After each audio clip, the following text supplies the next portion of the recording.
Corona को लेकर आज पूरा विश्व तबाह है, सशंकित है। लेकिन यदि दूसरे विकसित देशों से अगर हम तुलना करें भारत की, तो हम पाते हैं कि इस मामले में अन्य देशों की तुलना में हमारा देश भारत कम प्रभावित हुआ है। ऐसा लगता है कि भारत में देवी देवताओं, ऋषि मुनियों, तपस्वियों का आशीर्वाद लोगों को प्राप्त है, जिसकी वजह से कोरोना से काफ़ी कम क्षति हुई है यहाँ। और सबसे ज़्यादा श्रेय हमारे देश के माननीय प्रधानमंत्री श्री नरेंद्र मोदी जी को जाता है, जो समय रहते शीघ्र और कठोर निर्णय लिया, जिसके तहत पूरे देश में लॉकडाउन किया गया और इस महामारी पर विजय प्राप्त करने में हमारे देश के लगभग सभी राज्यों के मुख्यमंत्रियों की भी महत्वपूर्ण भूमिका रही है, जिन लोगों ने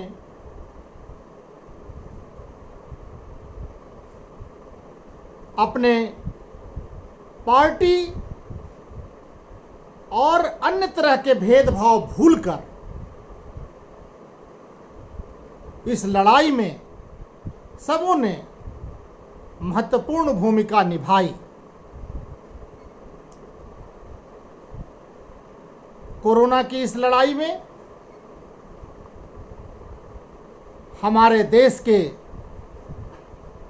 चिकित्सकों, नर्सेज, पुलिसकर्मियों एवं अन्य सशस्त्र बल के सैनिकों, पदाधिकारियों की भी महत्वपूर्ण भूमिका रही है, जिन लोगों ने अपने जान की परवाह किए बगैर निस्वार्थ भाव से कोरोना पीड़ितों की सेवा की है और लोगों की जान बचाने में अपनी महत्वपूर्ण भूमिका निभाई है। कई लोग तो अपने प्राणों की आहुति भी दे चुके हैं। वैसे लोगों के प्रति पूरे देशवासियों के तरफ से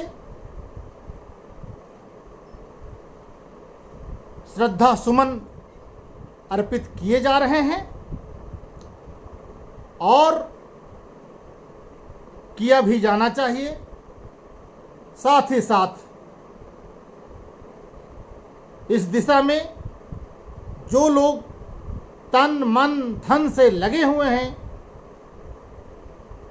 उनके कार्यों की सराहना की जानी चाहिए।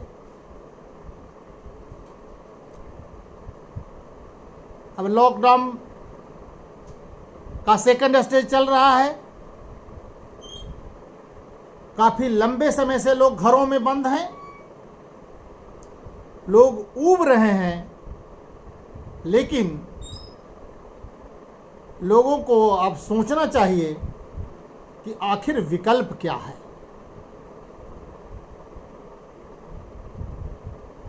भारत जैसे देश में जहां पर कि स्वास्थ्य संसाधनों की जनसंख्या की तुलना में काफ़ी कमी है। अगर एकमात्र उपाय लॉकडाउन ही है, घरों में रहना भी ही है, तो चाहे जितना दिन रहना पड़े, इसके लिए संकल्प लेना होगा और लॉकडाउन का पालन करना पड़ेगा। अभी लोगों के समक्ष एक बड़ी समस्या यह है कि हमारे राज्य के बहुत से छात्र, मजदूर एवं दूसरे तरह के लोग जो दूसरे राज्यों में काम करते थे, वे वहां फंसे पड़े हैं। उनके परिवारों को चिंतित होना स्वाभाविक है।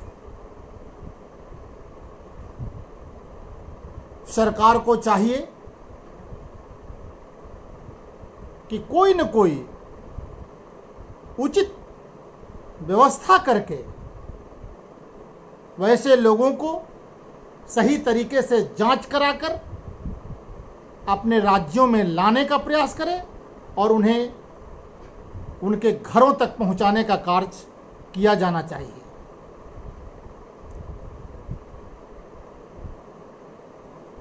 एक और समस्या यह उत्पन्न हुई है कि जो लोग अपने घरों में आ गए हैं, अपने गांव में आ गए हैं, उनका रोजगार समाप्त हो चुका, नौकरी छीन चुकी और जो सरकार एवं सामाजिक संगठनों की ओर से जो उन्हें सहयोग किया जा रहा है, आर्थिक सहायता की जा रही है, वो उनके जीने के लिए पर्याप्त नहीं है। तो ऐसी परिस्थिति में उनके लिए कुछ न कुछ रोजगार की भी व्यवस्था की जानी चाहिए। इस दिशा में भी सरकार काफी गंभीर है। सरकार की तरफ से नित्य नए नए आदेश आ रहे हैं ताकि वैसे लोगों को रोजगार उपलब्ध हो सके। छोटे मोटे कार्य करने वाले लोग भी अपना जीवन जीविका चला सकें, इस दिशा में भी सरकार काफी प्रयत्नशील है। सरकार के स्तर से जो कुछ भी किया जाना चाहिए वह किया जा रहा है। सरकार ने अभी जो निर्णय लिया है कि जिनके पास राशन कार्ड नहीं है उन लोगों को भी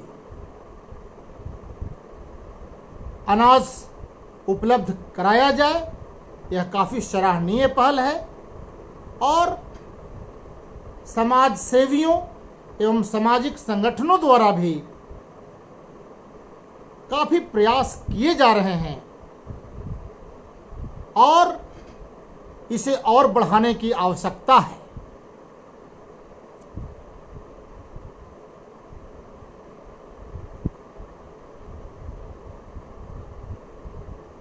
गया जिला प्रशासन की भूमिका की भी मैं चर्चा करना चाहता हूं। जब से लॉकडाउन शुरू हुआ है, कोरोना को लेकर के गया जिला प्रशासन काफी सजग रहा है। यहां के जिलाधिकारी, सीनियर एसपी एवं उनकी पूरी टीम काफी मुस्तैदी से अपना कार्य किए हैं, जिसके कारण गया जिला में मात्र 5 कोरोना पीड़ित पाए गए थे और 5 ठीक हो गए।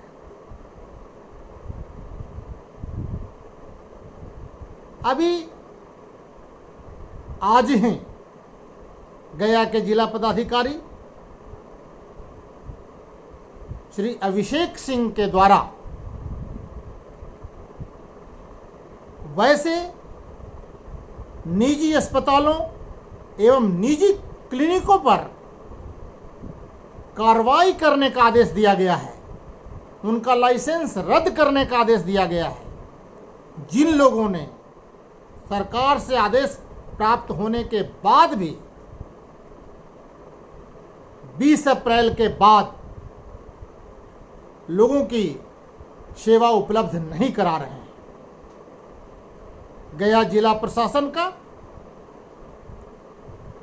इस दिशा में लिया गया निर्णय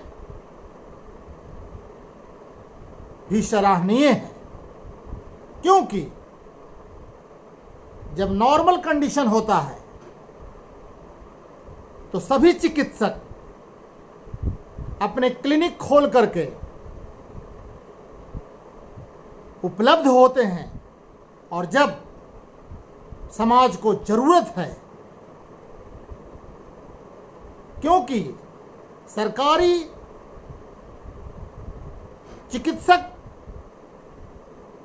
कोरोना में ज़्यादा लगे हुए हैं, सरकारी नर्सेज कोरोना नामक बीमारी से जंग लड़ रहे हैं, वैसी परिस्थिति में अन्य प्रकार के स्वास्थ्य समस्याओं को दूर करने में निजी अस्पतालों एवं निजी नर्सिंग होम की भूमिका भी सराहनीय होनी चाहिए। और यदि वे समाज के सेवा में काम नहीं आते हैं तो वैसे लोगों के खिलाफ कार्रवाई करना भी आवश्यक है।